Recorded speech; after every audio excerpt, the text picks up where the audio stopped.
자, 계속해서 오후 수업 시작하겠습니다.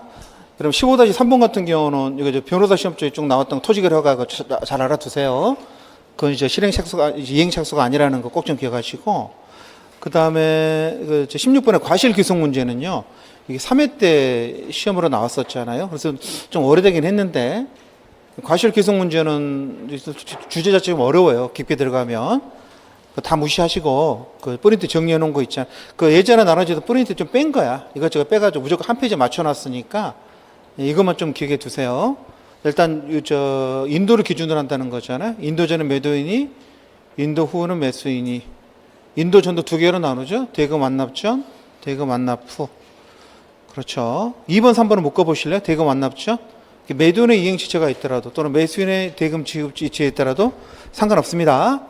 다 과실은 매도인이 먹기 때문에 매도인은 매수인에게 손해배상 책임 안 집니다. 매수인이 돈 안 줘도 그 물건 안 넘겨줬잖아요. 그럼 이자 손해배상 청구 못 합니다. 이런 것들.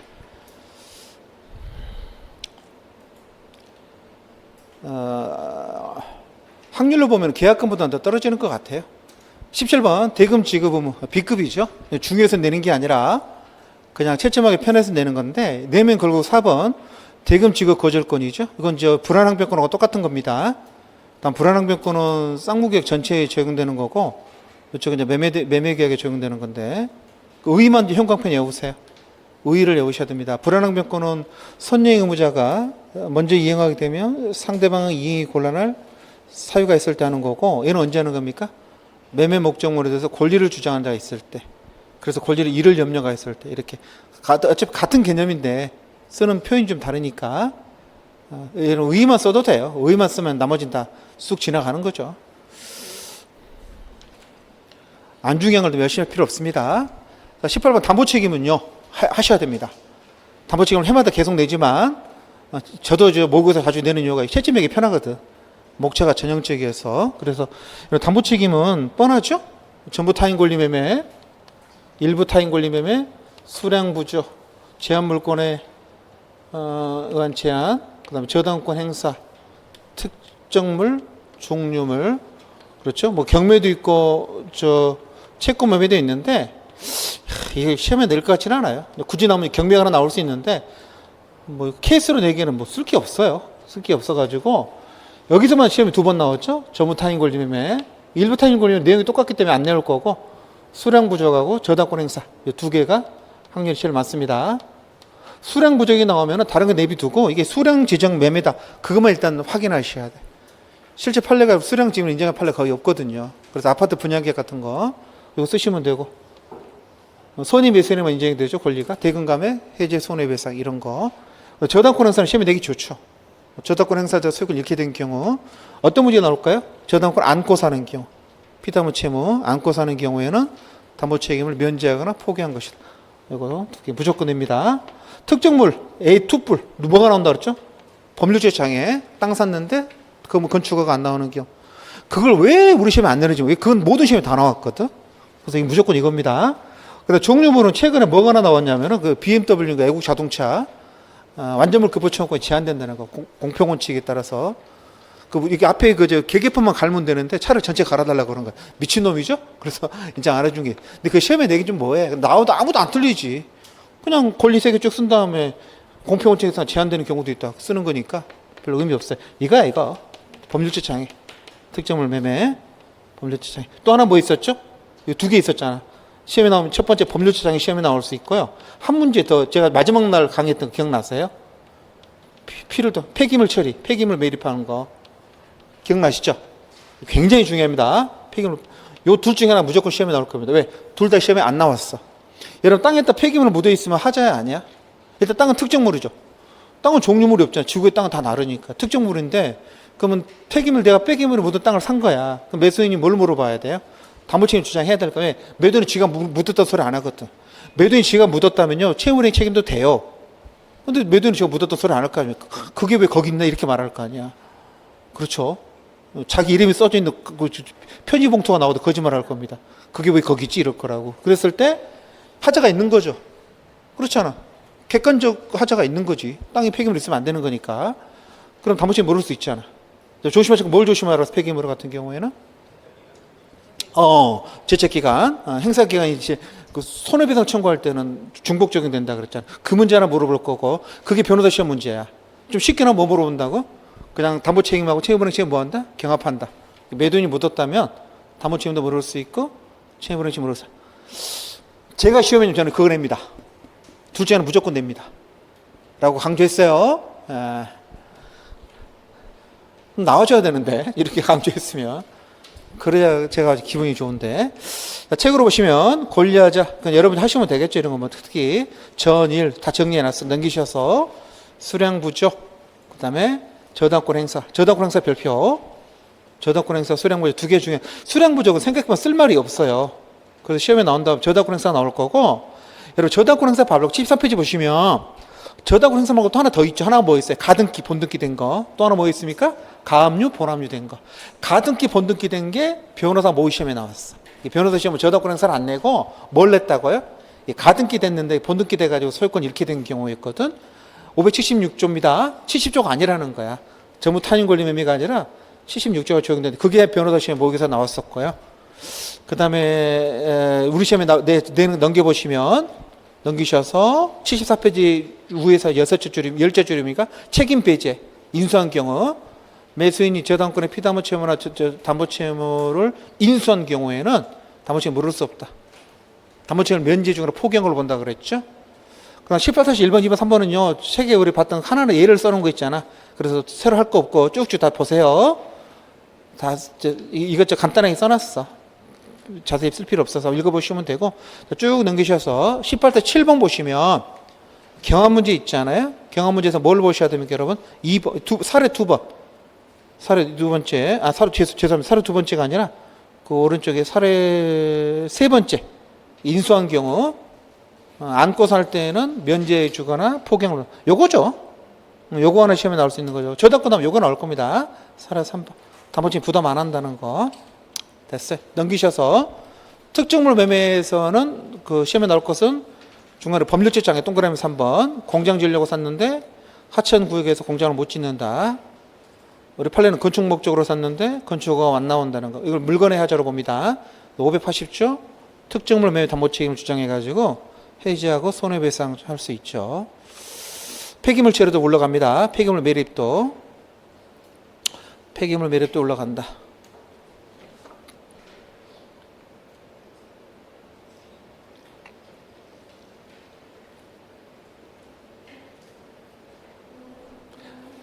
그 다음에 채무불이행이랑 경합한다는 그거죠. 넘기셔서 19-1번 물건에 관한 거 개별목차 써놓고 넘기셔서 19-2번, 19-3번 별표. 그 법률적 장애가 하나 더 있는 게 운행 정지된 자동차 산 경우라 그랬죠. 똑같습니다. 땅 샀는데 건물 못 짓는 거나 자동차 샀는데 운전 못한 거 똑같죠. 새 자동차 나오면 19-4 새 자동차 나오면 종류물입니다. 지난번에 모의고사 냈을 때 새 자동차, 현 자동차를 헷갈리셔가지고 잘 못 쓰셨는데 잘 쓰세요. 경매 담보 책임 읽어보시면 되고 채권 매도인데 필요 없어요. 근데 안 뺀 이유는 어차피 따로 보시면 안 되니까 써놓은 겁니다. 간단히 정리하시면 되고요. 환매가 지난번에 시험 문제로 환매하고 재매매 예약이 나왔잖아요. 다음 페이지에는 22-1번 그게 77회 때 그게 환매냐 재매매 예약이냐. 재매매 예약이었죠. 환매는 동시에 해야 되는데 그 동시에 안 했거든. 근데 앞으로 시험에 나온다 그러면 환매 요건, 환매 실행, 환매 효과, 단문 쓰는 거 나올 수 있는데 쉽게 나올 겁니다. 환매권 행사했다 효과는 어떻게 되느냐 그렇게 물을 수 있겠죠. 보시면 되고요. 뭐 특별히 조금 소유권 유무 매매는 시험과 관련 없습니다. 간단히 좀 효력 위주로 좀 보시면 됩니다. 교환도 필요 없고요.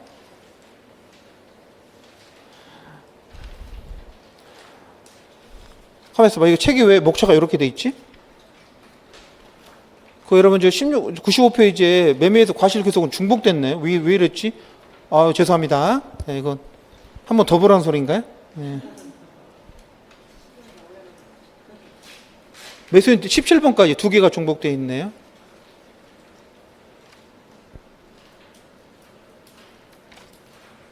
그 다음부터는 이제 맞죠? 24, 25번 좀 두 페이지가 좀 중간에 끼어 들어갔네요. 예. 제가 저 컴퓨터를 잘 다루지를 못해가지고 한 장 찢어버리면 되겠네. 찢어버려도 짜증이 납니다. 자, 오늘 프린트물 보세요. 자, 프린트물 11번 굉장히 좋은 문제라 그랬습니다.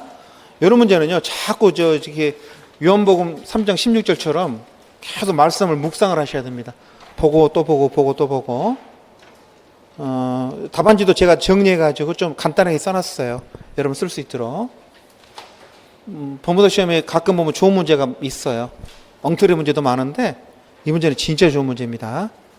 나왔고 또 나올 겁니다. 2016년도 5월 15일 날, 이게 2017년도인가 시험에 나왔을 겁니다. 을에게 자기 소유 엑스토지를 10억 원에 팔면서 계약금 1억 원은 당일날 받고 중도금 4억 원은 6월 15일 날 주고, 그 다음에 잔금 5억 원은 7월 15일 날 주기로 했는데 이건 별 문제 없죠. 각 문항에 답하라 그랬으니까 1번, 2번, 3번은 별개 문제라는 소리고요. 그냥 한꺼번에 같이 물어본 거죠. 50점짜리로. 자, 1번. 기본사안에 추가하자. 갑은 계약 당일날 을로부터 1억 원을 받으면서 만약 매도인이 위약하면은 배액을 상환하고 매수인이 위약하면 계약금 몰수. 이걸 위약금 특약이라고 그러죠. 이렇게 하죠. 위약금 특약이 써 있었습니다. 그 다음에 이제 주별계약 올라갈 것 같으니까 대금 인상을 요청한 거죠. 이거 전에 봤던 문제, 그 문제예요. 그 문제. 그러니까 을은 뭐 했습니까? 거절하고 중도금을 쏴준 거죠. 중도금 원래 날짜가 6월 15일인데 6월 7일 날 쏴줬잖아요. 이행기전, 이행착수, 유효, 무효, 유효. 단순한 대금 인상 요청은 이행기전의 착수를 막을 만한 특별한 사정을 보지 않았잖아요. 유효. 그래서 이제 갑이 열받아가지고 6월 10일 날 을한 찾아가가지고 2억 원 배액 상환, 배액을 제공했죠. 제공하면서 해제 한 거죠. 근데 이 해약금 해지하려면 착수하기 전까지 해야 되는 착수가 돼버렸잖아요. 그래서 매매액이 해제됐습니까? 안 됐죠? 해제 안 됐고. 그 이유는 뭐라고요? 해약금 해지를 하려면 착수하기 전에 해야 되는데 벌써 착수가 됐기 때문에 해지할 수 없습니다. 자, 쭉 넘기셔서 3번의 문제 해결 볼까요? 매매계약 체결 이후 시가상승 예상되자 구두로 구체적 금액 제시 없이 매매계약 증액 요청했고, 매수인은 확답하지 않은 채 중도금을 이행기 전에 제공했고, 그러니까 다시 매도인이 배액을 공탁해. 실제 사안은 공탁한 사안이야. 이 문제는 그냥 배액 제공한 사안인데 실제 판례는 공탁까지 하면 더 좋죠. 해지한 경우에. 자, 이게 키워드죠. 이행기 전에 이행 착수가 허용돼서는 아니 될 만한 불가피한 사정 또는 특별한 사정. 너무 좀 말이 너무 길죠. 만연치니까 이행 전 이행 착수 금지 할 만한 특별한 사정이 있다고 볼 수 없다. 따라서 매수인이 이행기 전에 착수한 것은 유효고, 따라서 매도인은 해지할 수 없다. 해지한 것은 무효다. 따라 해제되지 않았다. 됐죠? 이건 했던 거죠. 1-2번 문제는 다 앞으로 돌아오셔서, 이건 뭡니까? 이번에는 뭐냐면 중도금 줬습니다. 그럼 해약금이 잘 안 되는 거죠. 그런데 또 물건값이 올라간다 그러니까 어떻게 했습니까? 중도금 좀 며칠째 그러다가 개별하게 무산됐다. 그럼 이제 누가 문제겠어? 을이 사고 싶어 하지 않겠죠? 그래서 을이 뭐 했습니까? 내가 계약금을 포기하고 계약을 뭐 하겠다? 해지하겠다. 무효죠? 왜 그래요? 이걸 중도금 줬으면 이행 착수한 거잖아. 해약금의 요건이 일방의 이행에 착수하기 전까지잖아요. 이건 누구야? 그 일방은 누구로 말한다 그랬죠? 상대방을 말하는 게 아니라 쌍방중 어느 일방을 말하는 거거든. 그 매수인이 을이 상대방은 착수 안 했지만 을은 착수했잖아요. 그러면 그 다음부터는 을도 갑도 해약금 해지 안 됩니다. 그거 쓰는 거예요. 2번. 우리 시험 안 나왔습니다. 2번 안 나왔어요. 1번은 나왔는데 2번은 안 나왔어. 2번 잘 알아두세요. 3번은 나왔던 거죠. 그 일부 지급한 경우. 원래 계약금이 1억 원인데 얼마만 받았다고요? 3천. 나머지는 지금 못하고 있었습니다.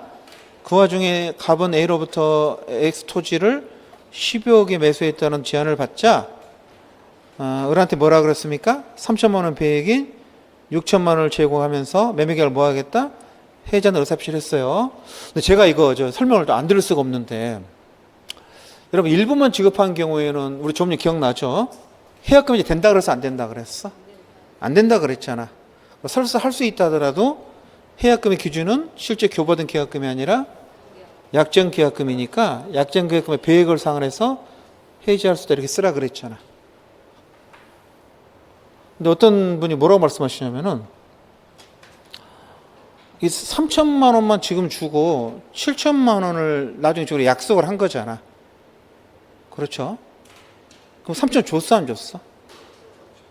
3천원 줬잖아. 7천 안 줬잖아. 그렇죠? 하여튼 일부는 줬잖아. 그때 해지를 할 수 있냐, 그거 문제잖아. 근데 어떤 선생님 책에 써 있더라고. 약정만 했을 때는 또 그게 된다고 막. 아니야. 여러분, 약정만 한 경우든 약정하고 일부를 주고 똑같아. 똑같아. 예를 들어서 보세요. 3천 안 줬다 그래 봐봐. 한 푼도 안 줬어. 원래 계약금 얼마라고요? 그러니까 약정 계약금 얼마라고? 1억 원이야. 1억 원인데 현재로 교부된 계약금 얼마라고? 3천이야. 그러면 매도는 어떻게 하시면 됩니까? 3천이 아니라 1억 곱하기 이렇게 주라는 거잖아. 지금 매도인이 하려면. 매수는 어떻게 되죠? 얘는 매수인이 쉬워. 매수는 어차피 이걸 포기하는 거잖아. 그럼 얘는 어떻게 되겠어? 7천을 더해주고 포기하면 되는 거니까 매수는 시험에 안 나와.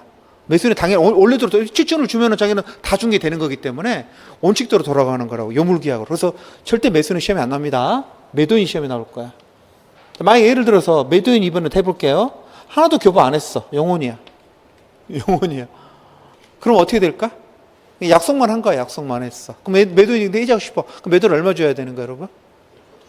우리 판례에 따르면 똑같아. 얼마 주라고? 여기다가 이렇게 더하는 거라고. 이해되셨죠? 실제 시험 문제는 여기에 나왔는데 똑같은 거야. 약속만 하든 일부를 주든가 상관없이 무조건 기준은 뭐라고? 약속된 금액이라는 거죠.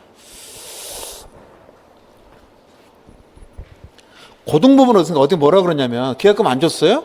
그럼 그냥 해지하세요. 이렇게 말한 판례가 있었어. 대고동. 대법원 사서 미쳤냐 그러고 그랬어. 계약금을 안 줬으면 해지 못한다 이렇게 나와야 되잖아. 계약금 계약이 체결됐기 때문에 계약금은 해약금이 생기는 거고 해지권이 발생된다 그랬잖아. 그게 해약금이라 그랬잖아. 그럼 계약금을 안 줬으면 해지를 못한다고 나와야 되는데 계약금을 안 줬어요? 그럼 그냥 해지하세요. 모르겠다고 실제 고등 그렇게 판결했다니까. 막 대법원이 비난을 해. 아니 계약금 여물계약이기 때문에 안 줬으면 뭐 한다고? 해지 못하는 겁니다.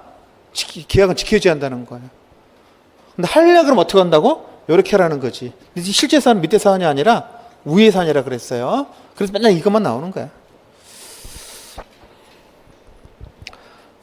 선생님 언제 이게 가능하냐고 묻지 마세요. 하여튼 할 수 있다면 그렇다. 우리 시험에 나왔죠? 됐죠? 자, 이거 중요합니다. 세 문제 또 나올 수 있어요. 워낙 중요한 문제라서. 자, 넘기셔서 문제 9번은요. 그 토지를 허가 구에 관한 거죠. 실제 시험에 이렇게 나왔어요. 토지를 허가 구의 땅인데 10억에 판다 그랬는데 자, 셋째 줄 토지를 허가 취득하고 돈 주기로 했거든요. 근데 이제 포인트죠. 중도금은 주기 전이라고. 이행착수 전이잖아요. 해지할 수 있냐는 거죠. 근데 그걸 어떻게 나눠보라 그랬습니까? 허가를 받기 전하고 후를 비교해보라 그러는데 판례는 똑같다 그랬어. 허가를 받든지 안 받든지 간에 중도금을 주기 전이라면 다 뭐야? 이행착수 전이니까 해약금이 가능하다는 밑에 판례입니다. 그 3번에 써놨죠? 그 3번에 양가로 2번이 허가 전, 3번에 양가로 3번이 허가 후인데 내용이 똑같아. 그냥 이행착수 전입니다. 할 수 있다. 나올 때 됐죠? 우리 시험에. 자, 넘기셔서 10번 전부 타인 권리매매 찾아냈습니다. 실제 시험 문제죠. 2017년도에 2억 원에 팔았는데요. 자, 이게 재밌습니다. 처음에 팔 때 A 걸 받겠단 말은 무슨 말입니까? 전부 타인 권리 매매인데 매수인이 악이란 소리야. 이게 포인트야. 매수인이 악이란 소리입니다. 그 매수인은 뭐 못하죠, 여러분? 기분상? 악의 매수인은 손해배상을 청구할 수는 없죠. 계약 해지는 할 수 있고. 그게 떠올라야 됩니다. 매매계약 당시에 가ban 원로부터 2천만 원 받았고 중도금 다 받았는데 나중에 이제 소유권 취득 못하니까 그런데 소유권 등기 못 해줬죠? 담보책임 설명하시죠. 전부 타인 권리 매매죠? 자, 쭉 내려오셔서 문제 해결. 마지막죠. 사안에서 그런 악의 매수인이기 때문에 해지는 가능하지만 뭐는 안 된다? 손배청구를 할 수 없다. 이건 제가 만든 게 아니라 실제 시험에 나왔던 문제입니다. 찾아냈어요. 11번도 실제 시험에 나왔던 거라 그랬죠. 자, 어른 가보로부터 아파트 분양받았는데, 여러분, 실제는 실제 우리 아파트 분양 계약을 수량 지정 매매로 보잖아요. 근데 그 아파트 건물이 문제된 사안이 아니라 여기 나와 있는 것처럼 공유대지 면적이 부족해서, 공유대지 면적이 더 중요하죠. 재건축할 때. 실제 분양받은 대지 면적이 부족했습니다. 담보책 물을 수 있나요? 예, 수량 부족이죠. 그래서 밑에 그 밑줄친 거 공유대지 면적을 지정한 아파트 분양 계약을 뭘로 봤다고? 수량 지정 매매로 봤습니다. 근데 실제 사안 보면 한 사안 10가지가 있으면요. 수량 지정을 인정한 3가지도 안 돼요. 팔에 자꾸 아니라 그래. 내가 보기에는 산 사람은 수량 지정을 산 것 같은데 판사가 아니라 그러거든. 근데 얘는 된다 그랬어. 왜냐면 아파트는 너무 중요하지 않습니까? 수량 지정 매매가 되면은 선의 매수인만 권리 행사할 수 있죠? 이런 거. 됐습니다. 이 정도 봐두시면 실질이 이렇게 나왔어요. 자, 12번. 별표. 아, 너무 중요하죠. A2뿔. 안고 사는 게 저당권 행사. 저당권 행사한 경우. 2억은 빚진 거 있어서 저당권 설정해 줬거든요. 3억원에 사면서 뭐 했다고요? 2억이 빚 중에서 1억만 안고, 여러분 일부 인수한 경우도 마찬가지입니다. 남은 일부도 마찬가지예요. 나머지는 다 2억원을 주고 샀는데 1억원은 저 값은 갚았는데 인수한 돈 안 갚았어. 그렇다고 해서 뺏겼겠죠? 그렇다고 해서 병이 갑의 멱살을 잡을 수는 없습니다. 왜? 담보책임을 면제해 주거나 포기한 걸로 보기 때문에. 그렇죠? 그래서 마지 밑에 쭉 양가로 3번입니까? 담보책임 배제. 그래서 매수인으로서는 담보책임을 면제해 주거나 포기한 걸로 본다는 거. 예, 어렵지 않아요.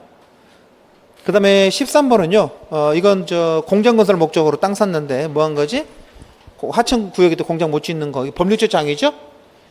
다 그렇죠. 그래서 이 법률주장의 2번을 먼저 쓴 거죠. 법률주장이 575조로 갈 거냐, 580조로 갈 거냐. 그래서 쓰고 3번에 하자가 있을 거, 상대방 선이 뭐가 실일 거. 하자는 객관적 하자, 주관적 하자 이런 거죠. 근데 공장 못 짓는다는 것은 여러분 객관적 하자는 아니죠. 모든 땅에 공장을 지어야 되는 건 아니잖아. 근데 문제 보시면 이걸 보증을 했어. 매도인이 지을 수 있다고 말을 했거든. 공무원도 말해주고. 그럼 매수인은 선이 뭐가 실? 항상 똑같이 나와. 똑같이 나옵니다. 알아두세요.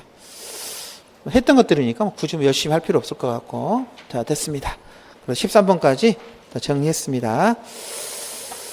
할 수 있겠죠? 담보책 문제 다 넣어놨어요. 제가 안 나눠드리려고 그랬어. 어차피 전에 했던 거 안 나눠드리려고 그랬는데, 제 생각은 그래요. 전에 했던 거 다 이렇게 이쪽에 흩어져 있잖아. 그러지 마. 요거 2개 보라고. 요 2개. 봐가지고, 단문은 요쪽서 보고, 새로운 문제에서 다시 봐야 할 사례들 있잖아. 딱딱 인덱스로 체크해 놓고, 그것만 봐, 그것만. 단문은 요걸로 보고. 단문도 볼까 보고 체크해 놓으세요. 딱 그것만 봐요. 그래서 아침 시험장 갈 때, 지하철에 앉아서 봐. 이렇게 앉아가지고. 토요일 날이니까 손님도 없잖아. 아, 역마도 좀 다른데. 옛날에 많이 그랬어, 진짜로. 지하철에서 본 놈도 있었고, 사람이 대단했는데, 예전에 공부할 때, 그렇게 하면, 한양대학교 공대에서 시험 보면 언덕으로 올라가야 되거든. 가다 보면 땅바닥에 앉아서 보고 있는 애들이 있어. 봐야 되는데 지금 들어가면 못 보고 급한 거야. 그렇게 일단 주저앉는 거야. 막 저걸 넘긴다니까. 어떻게 눈에 바르려고. 그럼 우리 지나가다, 뭐씨, 이러잖아. 나는 떨어지고 쟤는 되고. 이렇게 되거든. 되는 게 중요한 거잖아요, 되는 게. 바닥에 앉아서 어디서 보던 거네. 그래서 볼 거 다 봐야 돼. 보고 들어가야 돼. 생각이 나겠지. 안 날 수도 있습니다. 특히 단문 다 보고 들어가야 돼. 단문 목차들이 있잖아. 머릿속에서 개체가, 유연부담, 537, 538, 이행지제 해제 요건들, 동시행명권의 성립 요건들 쭉 있잖아. 다 눈에 바로 들어가야 돼. 그래서 이걸 보라는 거야. 보고. 자세히 볼 필요 없는데, 목차를 기본적으로, 이렇게 담보책임 나오면 수량 부족 어떻게 써야겠다. 저다가 어떻게 해서 막 떠올리면 된다고. 근데 이것보다는 느낌상 아침에 절차론 볼 확률이 높죠. 절차론이 더 도움이 되지 않을까요? 한 80개 되는 거 다 제 눈에 담아야 될 텐데. 됐습니다. 사용대차 26번 시험에 안 나옵니다. 죄송합니다. 25번 소비대차. 여러분 소비대차는 어떻게 될 것 같아요? 이 소비대차가 여러분 3회 때 나오고 안 나왔잖아요 지금. 그래서 오래되긴 했어요. 근데 나올 게 없어. 어차피 준소비대차거든. 준소비대를 또 내기도 3회 때는 제가 준소비대차 나온다고 찍었거든요. 그래서 2가지를 외우셔야 됩니다. 3번 소비대차 효력 넘기셔서 준소비대차 2문제 외우셔야 되고요. 요건 필요 없어요. 의의는 외우셔야 되고. 의의는 금전기타 대체물의 소유권. 요 말을 기억하셔야 됩니다. 소비대차는요. 목적을 인도하면 되는 게 아니라 소유권을 넘겨주셔야 돼요. 그래서 금전기타 목적물의 대체물의 소유권을 이전하고 상대방 동종, 동질, 동령의 물건을 반환할 약속함으로써 성립하는 계약이다. 일단 의의 외우셔서 5점 체크하시고 요건은 안 써도 됩니다. 바로 효력 들어가셔가지고 대조는 소유권 넘겨주셔야 되고 담보 책임지는 거 이자 있을 때는 매도인 담보 책임, 이자 없을 때는 증여하고 똑같죠? 그래서 안 지는 경우 직인데 고지하지 않을 때는 진다. 이런 거 쓰고. 자, 반환 단계 보시면은 목적을 잘 반환하셔야 되는데, 엊그제 그 모의고사에 그 대물대차 나왔었죠? 대물대차보다는 대물 반환 이야기도 중요하다 그랬는데, 이번에 시험 문제 대물대차를 내셨더라고. 대물대차 동그라미, 대물 반환 이야기 동그라미. 저는 대물 반환 이야기 나올 거라 확신합니다.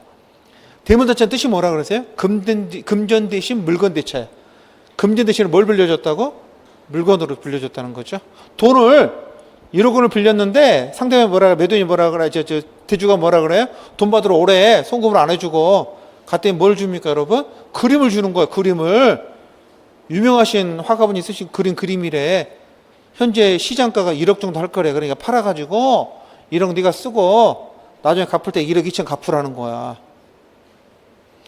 그래서 나가서 팔아보려고 화랑에 갔더니 화랑에서 뭐라 그러냐면은 2만 원 주겠대. 2만 원. 2만 원. 그럼 나는 얼마 빌린 거야? 2만 원 빌린 거야. 이거 내용이 없어. 인도식 가액으로 빌린 거니까. 그래서 읽어보시면 금전대차의 경우에 차주가 금전에 가름해서 유가증권이나 유가증권은 또 할인받지 않습니까? 그러니까 그 액면가가 1억 원이도 1억 안 나올 때 있거든. 물건인도 받으면 자 밑줄 인도식 가액으로 빌린 걸로 한다. 나중에 갚을 때 그 인도식 가액으로 갚으면 되죠. 이자는요. 이자는 주기로 했으면 주고 약속이 없으면 안 주면 되는 거고요. 대물 반환 이야기 중요하죠. 대물 반환 이야기는요. 80년도 고리대금업자를 생각하시면 됩니다. 담보를 맡기려고 은행에 갔더니 은행에도 대출 잘 안 해줘요. 직업이 없다고. 근데 아파트가 하나 있거든. 요즘은 잘 해주죠. 옛날에 잘 안 해줄 때 있었거든. 그래서 사채업자를 찾아갔더니 돈을 1억 원을 빌려주면서 뭐라 그러냐면 돈 못 갚으면 아파트 주시면 된다는 거야. 그럼 여러분 어떻게 생각해요? 여러분 내가 당장 돈 1억 필요해서 돈을 빌렸거든. 왜 필요해? 1억 원 왜 필요해? 요즘 큰 문제죠. 나 미치는 줄 알았더니 피부 관리 받는데 1억이야. 1억. 토탈 1년 코스가 1억이야. 딸내미랑 같이 받으면 2천만 원 깎아줘. 1억 8천이야. 그러니 의사들이 전부 다 어디서 피부과 살려고 그러지. 진짜 1억 8천이라니까. 나 옛날에 그 거짓말인 줄 알았어.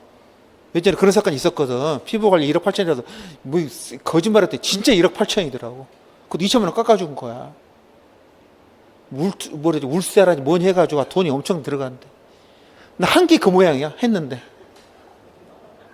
이게 남편 미쳐버릴 거 아니야. 돈 들여서 바뀌면 이해를 하는데 했는데 그 모양이래. 문제는 그게 빚으로 남았다는 거지. 너 그 돈이 어디서 났냐고 물어볼 거 아니야. 어디서 났냐고 그랬더니 빌렸대. 누가 니한테 돈을 빌려주냐고 그랬더니 앞에 신림기획에서 빌렸대.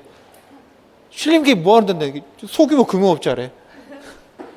뭘 담보로 잡혀? 아니 빌렸고 이거 나중에 갚으면 된대. 이자도 안 쓰대. 그 대신에 못 갚으면은 이 아파트 주기로 했대. 아니 못 갚으면 아파트를 왜 주냐고. 그때 아니 오빠 그거 아파트는 안 줘. 어차피 갚을 거야. 걱정하지 마 이러는 거야. 뭔 돈으로 갚아? 오빠 연말에 돈 나오지 않냐는 게. 그럼 내 돈으로. 그게 실제 벌어진 일이라니까. 문제가 뭐냐면 연말에 돈 갚으러 가잖아. 기획사는 없다니까. 문 닫고 도망가 버려. 전화 안 받아. 왜? 그래야 지들이 아파트를 끌고 갈 거 아니야. 그게 문제라니까. 내가 돈이 부족해서 못 갚는 게 아니라 걔들이 자리를 비운다니까. 그럼 어떤 문제 생기죠? 갑자기 좀 지났더니 소유권 넘겨달래.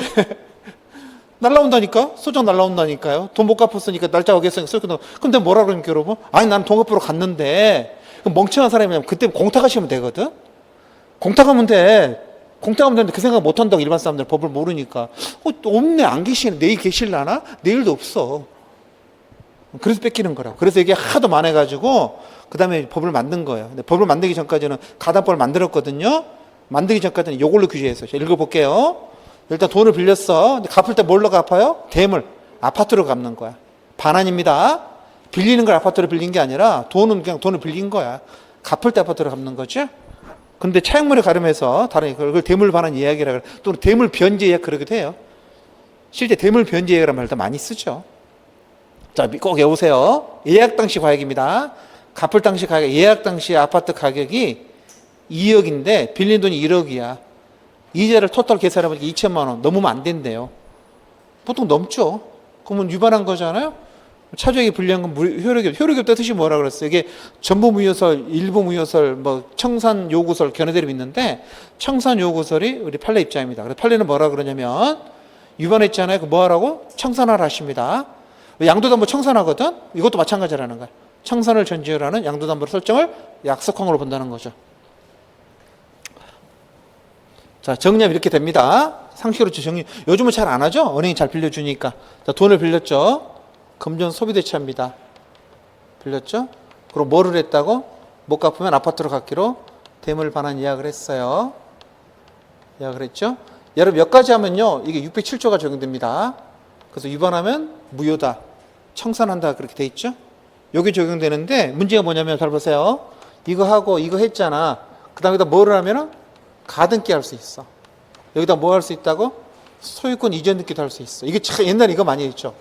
돈 빌리고 나서는요, 지금 소유권을 넘겨준다니까. 그럼 이건 뭐라 그래 우리가? 양도담보라 그래.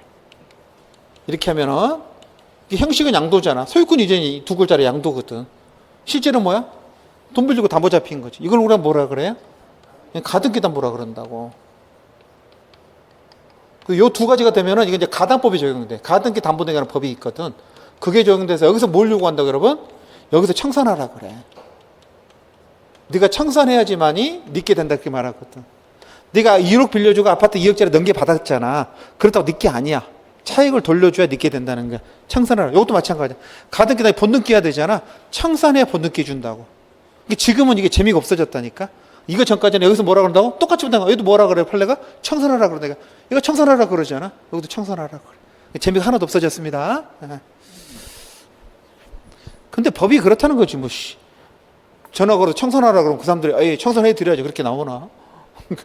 청산해 달라고요? 이렇게 해서 밤에 뒷산에서 보자 그러잖아. 새벽 2시에 CCTV 없는 데서 보자 그런다고. 잘 알아두세요. 요게 시험에 나올 겁니다. 대물대체보다는 나온다 그러면. 근데 지금은 하나도 안 중요해. 최근에 20년 동안 시험에 나온 적 없어요. 요즘 이런 일 안 생기니까. 그전에 엄청 중요했죠. 주연소비대체는 포인트가 뭐죠? 의의만 외우시면 됩니다. 소비대체에 의하지 않고 돈을 줄 문제가 생겼다. 여러분 누구한테 내가 빌린 게 아닌데 돈 주는 문제는 딱 두 가지뿐이 없어. 월세 내는 거하고요, 매매대금 두 가지뿐이 없어요. 월세 빌린 거, 매매대금. 근데 그걸 뭘로 하겠다는 거야? 지금 돈이 없으니까 외상, 빌린 걸로 하겠다는 거죠? 그걸 주연소비대체라 그래. 빌리지도 않았는데 돈을 줘야 돼. 월세를 내야 되는데 월세를 많이 밀렸거든요. 그러니까 집주인이 나한테 뭐라 그러냐면 빌려준 걸 할게 한다는 거야. 그래서 이자를 좀 내라는 거죠. 15% 이렇게 내라고. 주연소비대차. 여기 요건이 중요합니다. 기존 채무가 조건 관계라 그러죠. 기존 채무가 있어야 되고, 그 다음에 합의, 소비대차를 먹고 하는 합의가 있어야 한다. 효과, 소비대차에 준한 효력이 생기는 거죠. 자, 2번 별표, 3번 별표. 기존 채무 소멸과 신채무 성립은 조건 관계 있다 그러죠. 기존 채무가 소멸하지 않으면 신채무 성립 안 하고, 신채무가 성립 안 하면 소멸 안 하고, 이런 것. 3번이 더 중요하죠. 별표 2개. 기존 채무, 신채무를 동일성이 있기 때문에 빼짝을 밑줄. 기존 채무에 붙어있던 항변 보증은 그대로 따라갑니다. 단 뭐는 시효는 신채무 기준. 그래서 이거 케이스로 나오잖아. 뭐 물어볼까? 시효 물어보지. 이걸 케이스로 내면 다른 거 낼 게 없다고. 뭐 물어볼 거라고? 준소비대체 예를 만든 다음에 시효를 물어볼 겁니다. 시효를 물어봐. 그래서 이 사람이 참 눈물 나는 판례예요. 갑이 노동자야. 회사라니까요. 봉급이 밀렸어. 월세가 봉급이 밀려가지고 밀리니까 이걸 했던 뭐 했던 거 빌려준 걸 하겠다는 거. 소비대체를 바꿔놨어. 사장님, 제가 이거 사장한테 이거 3개월 밀린 거 있잖아요. 그거 제가 빌려준 걸 할게요. 그랬다니까. 이렇게 했다니까. 이게 1년짜리거든. 너가 하는 1년짜리인데 이게 받겠잖아. 1년 지난 회사가 안 주는 거야. 빌려준. 회사에서 뭐라고 정했을까 여러분? 1년 지났으니까 소멸시효 완성됐으니까 못 주겠다. 그래. 원래 게 따라오는 동일서 가지고 이것도 몇 년이어야 됩니까? 이것도 1년이 돼야 되잖아. 그러니까 1년 지났으니까 나는 너한테 빌린 게 없다는 거 못 주겠다 이렇게 말한 거라니까. 대법원이 뭐라 그랬어요? 아니야. 시효는 항상 뭘 기준이다? 신채무 기준이고 회사는 상해냐 무조건.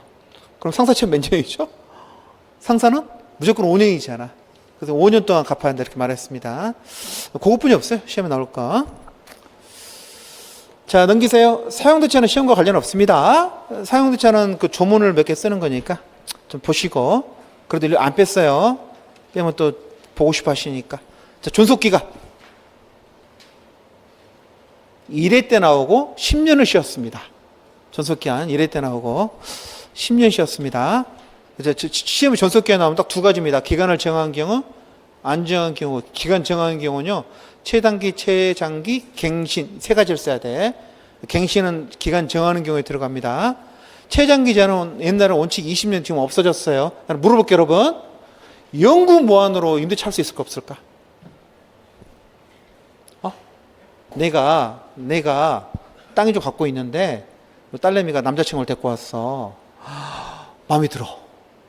딸은 별로 안 좋아하는 것 같은데 나는 참 마음에 들어. 사유를 만들고 싶어. 그래서 어떻게 했다고? 자네 노는 것 같으니까 이 땅 가져가지고 돈을 만들어 보려는데 자네 계속 쓰라는 거야. 쓰고 싶을 때까지. 영원히 쓰라는 거야. 영원히 쓰라는 거야. 그래 딸내미랑 결혼할 거 아니야. 계속 쓰고 싶어서 했던 거지. 영구먼 임대차 될까 안 될까? 이게 왜 애매하냐면 그 민법에서 물권법에서도 지상권, 전세권도 이렇게 뭐 기간 제한하고 막 그러지 않아요? 물론 지상권은 좀 상황이 다르지만 이건 채권이잖아. 채권을 영구로 한다는 게 될까? 찍어볼 때 될까 안 될까? 안 될 것 같아? 예, 됩니다. 올해 판례가 나왔습니다. 제가 제일 뒤로 가셔가지고 제일 뒤에 가시면 이게 뭐 시험에 나올 것 같지는 않은데 가장 최근에 나온 판례니까 조금 볼게요. 어디냐면은 35페이지부터 임대차 판례가 쭉 있거든요. 거기 넘기셔가지고 36페이지인가요? 36페이지가 아니라 37페이지군요. 죄송합니다. 8번 판례 보세요. 8번 판례 보시면 이게 2023년 6월 1일 얼마 전에 판례가 나온 겁니다. 6월 1일까지.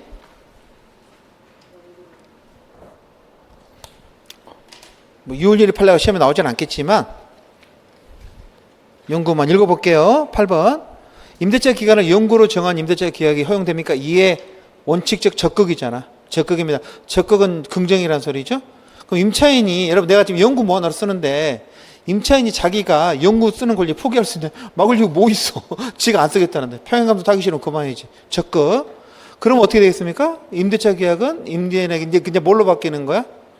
기간 없는 정합 임대차가 되는 거야. 여러분 기간 없는 정합 임대차는 어떻게 끝내요? 임대인이 나가라면 6개월, 임차인은 1개월, 동사는 5일, 그거죠. 6일로. 그렇게 끝낸다는 거죠. 자, 밑줄 쭉 보시면, 문제 포인트가 뭐냐면, 지금 1번, 마지막 밑줄 친 거, 우리 민법상 임대차 기간을, 이용구임 임대차 계약을 체계를 부라는 규정이 없다는 거에, 최단기가 없어졌잖아. 최단기 없어졌기 때문에, 막는 규정이 없더라는 거야. 됐죠? 그 다음 쭉 밑에 막 써놨죠? 넘기셔서 보시면 뭐라고 하세요? 임차인으로서는 언제든 권리를 뭐 할 수 있고, 포기할 수 있고, 포기하면 어떻게 된다고 지금부터는 기간을 정하는 임대차가 됩니다. 그것만 보면 돼. 간단하게. 올해 법무사 시험에 나왔던 것 같은데, 객관 시험 문제 바로. 봐두세요. 이 정도만 봐두시면 되겠습니다. 그래서 좀 시성이 있어서 물어볼 수 있을 것 같아서, 그렇구나. 연구 먼저 되는구나. 최단기는 제한 없고, 최장기는요, 민법은 제한 없고, 주택은 1년, 주택은 2년, 상가는 1년입니다. 자, 갱신. 계약 갱신은 다른 합의 갱신이죠. 몇 번이 또 가능합니다. 자, 우리가 중요한 건 묵시갱신이죠. 묵시갱신이 민주상인데 민법상, 주임법상, 상위법상, 주임법상 묵시갱신이 1회 때 나왔습니다. 1회 때 찍었던 문제였는데 그럼 올해 또 나올 겁니다. 뭐 나온다? 올해 또 주택 나올 겁니다. 민법은 잘 없으니까 안 낼 거고 상가는 주택이랑 내용이 똑같아요. 조금만 다르고 교수님 잘 몰라요. 상가는. 그래서 주택을 또 물어볼 수 있어요. 차이점이 뭐죠? 주택은 어떻게 됩니까? 끝나고 사용수익 계속. 이게 키워드야. 기간 만료 후 사용수익 계속. 그게 키워드입니다.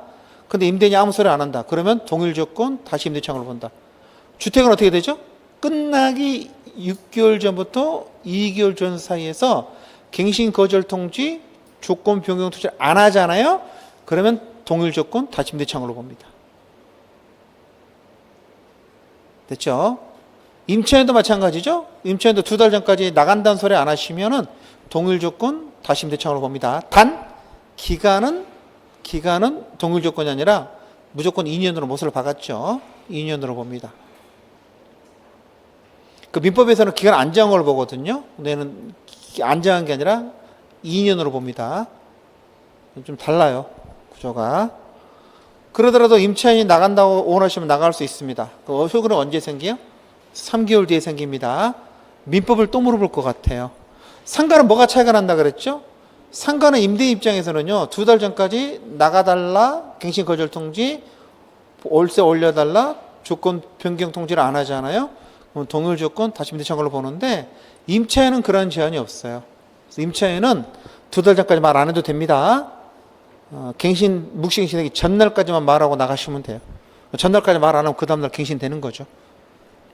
그거 차이가 있어요. 이제 주택과 똑같은 걸 오해하는 사람이 있어. 그래서 똑같이 그냥 또 주택 나올 것 같아요. 주택만 잘 봐두세요. 그냥 조문 4개 쓰면 됩니다. 거기 나와 있는 거 4개 쓰면 되는 거고, 다른 목차도 필요 없어요. 드립다 쓰면 돼요. 주택임대차 갱신되면 어떻게 되는지 되는 거. 자, 임대인의 의무, 수선 의무 A2뿔. 수선 의무 안 나오는 거, 또 미쳐버린다 그랬지 왜 안 나오는지. 수선 의무. 수선 의무는 4가지를 알으셔야 된다. 의, 내용, 면제 특약, 위반 효과. 4가지. 자, 내용 관련해서는 포인트가 뭡니까? 모든 파선을 수선해 주는 게 아닙니다. 그래서 사소한 것은 수선 안 해주고요. 중대한 것만 수선 의무가 있고요. 면제 특약은 유효인데, 특약에서 면제되는 범위를 정하지 않았다면 소규모 수선에 대해서 면제된다. 대규모 수선은 여전히 이 의무를 부담한다는 거. 자, 위반했을 때는 차임지급 거절할 수 있고요. 대신 수선한 경우에는 비용상을 청구할 수 있다. 그 정도. 또는 채무 불이행이, 수선 의무 불이행에 대한 일반적 효과로서 해지할 수도 있고 손해배상도 청구할 수 있다 그랬죠. 그런 내용 쓰시면 돼요. 제가 수선 의무를 우리 A2뿔로 뽑았잖아. 그래서 또 생각해봐가지고 다 찾아봤거든. 이런 수선 의무도 대한민국 정부 수립일 한 번도 나온 적 없습니다. 그래도 시험이 안 되는 것 같아. 교수님들이 내본 경험이 없어. 그래서 안 내는 것 같은데, 저는 낸다고 확신하고 내잖아요. 꼭 면제 특약이 나올 겁니다. 면제 특약이 꼭 나올 거고, 애매하잖아? 그러면 면제 특약에서 수선 의무 범위를 명시 아는 걸로 모으세요. 명시 안 돼 있으니까 뭐만 면제된다고? 소규모 수선만 면제된다고.